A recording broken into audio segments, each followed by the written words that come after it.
Hello സുഹൃത്തുക്കളെ, സദൃശവാക്യങ്ങൾ 8-ാം അധ്യായം 22 മുതൽ 31 വരെയുള്ള വാക്യങ്ങൾ നിങ്ങൾ എപ്പോഴെങ്കിലും ശ്രദ്ധിച്ചിട്ടുണ്ടോ?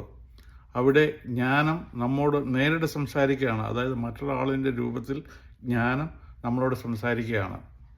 ദൈവം ഭൂമിയും ആകാശവും സമുദ്രങ്ങളും സൃഷ്ടിക്കുന്നതിന് മുൻപേ പ്രപഞ്ചത്തിൻ്റെ ആരംഭത്തിലേ ഉണ്ടായിരുന്ന ഒന്നാണ് ദൈവിക ജ്ഞാനം.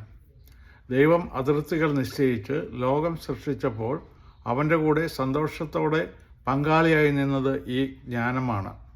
ഇതിൽ നിന്ന് നമ്മൾ പഠിക്കേണ്ട പ്രധാന പാഠം ഇതാണ്: ലോകത്തിലെ സകല പ്രതിസന്ധികളെയും അതിജീവിക്കാൻ ആവശ്യമായ ഉത്തരം ദൈവത്തിൻ്റെ ജ്ഞാനത്തിലുണ്ട്. നമ്മുടെ ജീവിതത്തിലെ ഏത് തീരുമാനത്തിലും ദൈവിക ജ്ഞാനത്തെ കൂട്ടുപിടിച്ചാൽ നാം ഒരിക്കലും പരാജയപ്പെടുകയില്ല. ഇതിൽ നിന്ന് ഇന്ന് നിങ്ങളുടെ ജീവിതത്തിൽ ഒരു വഴികാട്ടി വേണമെന്ന് തോന്നുന്നുണ്ടോ? എങ്കിൽ ദൈവത്തോട് ആ ജ്ഞാനത്തിനായി അപേക്ഷിക്കുക. കാരണം ആ ജ്ഞാനം ദൈവത്തിൻ്റെ സന്നിധിയിൽ എന്നെന്നും സന്തോഷം നൽകുന്ന ഒന്നാണ്. ദൈവം എല്ലാവരെയും അനുഗ്രഹിക്കട്ടെ. നന്ദി.